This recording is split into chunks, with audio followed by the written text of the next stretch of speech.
কিছু মানুষ প্রচণ্ড রকমের অসামাজিক হয়। দেখবেন আপনার আশেপাশে এরকম কিছু মানুষ থাকবে যারা সবার কথা শুনবে, কিন্তু তাদের মনে কথা তারা কাউকে বলবে না। এরা সমাজে থাকবে কিন্তু সমাজের বাইরে থাকবে। ঠিক আছে, আপনি সমস্ত ইনফরমেশন পেয়ে যাবেন, কার বাড়িতে কী হচ্ছে, কার ছেলে মেয়ে পালিয়ে গেল, কার হাড়ি চড়ছে না, কার সংসার অশান্তি হলো, কার ছেলে মেয়ে ফেল করলো পরীক্ষায়, সমস্ত কথা থাকবে তাদের কাছে। তারা সব জানে পাড়ার, কিন্তু তার সম্পর্কে একটা কথা আপনি জানতে পারবেন না। এরা সবার কাছে ভালো হওয়ার একটা প্রচেষ্টা করে।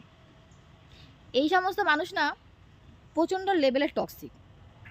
মানে আপনি মন খুলে এদের সামনে কোনো কথা যদি শেয়ার করে দেন, আপনি নিশ্চিত থাকুন আপনার পিঠ পিছে এরা আপনাকে নিয়ে যা চুগলিবাজি করবে, আপনার ব্রেন হ্যাং করে যাবে।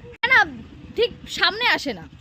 মানে এরা বলে না যে আমি খারাপ, সবসময় মুখে একটা মিষ্টি সুন্দর হাসি, একদম না পুরো এ ক্লাস, পুরো পারফেক্ট একটা মানুষ এরা, যেনাদের সঙ্গে কথা বললে আমি শান্তি পাই, এরকম একটা ফিল করাবে আপনাকে। কিন্তু না, ডেঞ্জারাস লোক হয়। আপনাকে গুছিয়ে সুন্দর করে মিথ্যে কথা ওরা বলে দেবে। আর ওরা এই মিথ্যে বলাটাতে না খুব এক্সপার্ট হয়। মানে আপনি যদি মিথ্যে বলে কী হবে, যে কেউ ধরে ফেলে দেবে। আমি যে মিথ্যে বলছি বা আমি কিছু ভুল বোঝাচ্ছি মানুষকে, যে কেউ ধরে ফেলে দেবে, তাদেরটা ধরতে পারবেন না।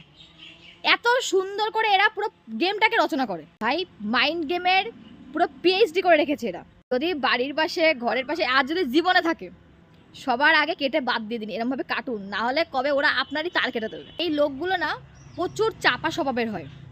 এদের পেটে থেকে একটা কথা আপনি বার করতে পারবেন না। এরা সবার নজরে সুন্দর একটা মানুষ, কিন্তু তার মধ্যে যে কি রকমের অসামাজিক কাজকর্মের সঙ্গে এটা যুক্ত, আপনি ধরতে পর্যন্ত পারবেন না। আমার দিদা একটা কথা বলতো যে এইসব মানুষরা গুছিয়ে সুন্দর করে পরিপাটিভাবে নিজের কথাকে প্রেজেন্ট করে, খুব ভেবেচিন্তে কথা বলে, তারা না খুব খারাপ মন মানসিকতার হয়।